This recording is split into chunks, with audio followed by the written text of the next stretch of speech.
Hello, my name is Vera Florent. My name is Jose Juarez, and I'll be doing my presentation on Vera Florence Cooper Rubin. I'll be referring to her as Vera for a majority of this presentation.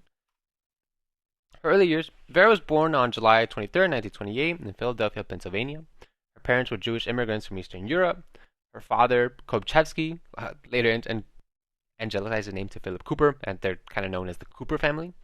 He was an electrical engineer. Her mother was Rose Applebaum. They both met at the Bell Telephone Company. She also had an older sister who, in her own right, was pretty acclaimed. I believe she was a lawyer in New York. The Coopers moved to Washington D.C. in 1938. This is where 10-year-old Vera showed and developed an interest in astronomy by watching the stars from her window. Really cool way how she found this inspiration. She would look out the window and there's celestial names like Orion and Cassiopeia. She even wondered what they were and what makes them shine. And this is kind of a direct quote that I found from Vera, that even then I was more interested in the question than in the answer, which is a pretty kind of profound realization that you have as a child. She built crude telescopes out of cardboard with her father and began to observe and track meteors. She graduated Coolidge Senior High School in 1944. Vera attended Vassar College, which was an all-women's school back then. Graduated in 1948 with a bachelor's degree in astronomy. Only graduate in astronomy that year, actually. Insane. And so, she married Robert Joshua Rubin in 1948. He was a student at Cornell University. She would later pursue graduate study at Cornell University and earn her master's degree in 1951.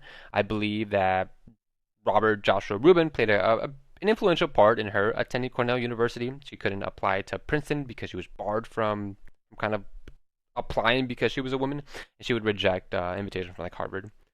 During her time at Cornell University, she studied the motion of 109 galaxies and made one of the first observations in deviation from the Hubble flow, how the galaxies move apart from each other. Vera studied for her PhD at Georgetown University, only university in DC that offered a graduate degree in astronomy at the time. She was 23 and pregnant. She completed her dissertation in 1954, which concluded that galaxies clump together rather than being randomly distributed throughout the universe, which was an extremely controversial idea at the time. Hopefully, I imagine it's because of the substance rather than her just being a woman, but this is something that she did face. After completing her PhD, she would hold various academic positions at Montgomery College and Georgetown University, positions like an instructor of mathematics and physics at Montgomery College for a year. From 1955 to 1965, she worked at Georgetown University as a research associate astronomer, a lecturer, and finally an assistant professor of astronomy from 1962 to 65. She would then join Carnegie Institution of Washington in 1965 as a staff member in the Department of Terrestrial Magnetism. This is where she kind of conducted most of her groundbreaking research. She became the first woman to observe at the Palomar Observatory. She kind of created her own restroom to kind of sidestep the barriers that she faced. Her research and contribution. Vera's early work was not easily accepted by her colleagues. The doctoral dissertation was ignored. Her master's thesis was largely controversial. Wishing to avoid these controversial areas, she began to study rotation and outer reaches of galaxies. She investigated the rotation curves of spiral galaxies. She looked at Andromeda's outermost material. She observed flat rotation curves were moving as quickly as those close to the center. Early indication that spiral galaxies were surrounded by dark matter halos. She further discovered discrepancies predicted by angular motion of galaxies based on the visible light and observed motion. Her research showed that spiral galaxies rotate quickly enough that they should fly apart. A large amount of unseen mass must be holding them together.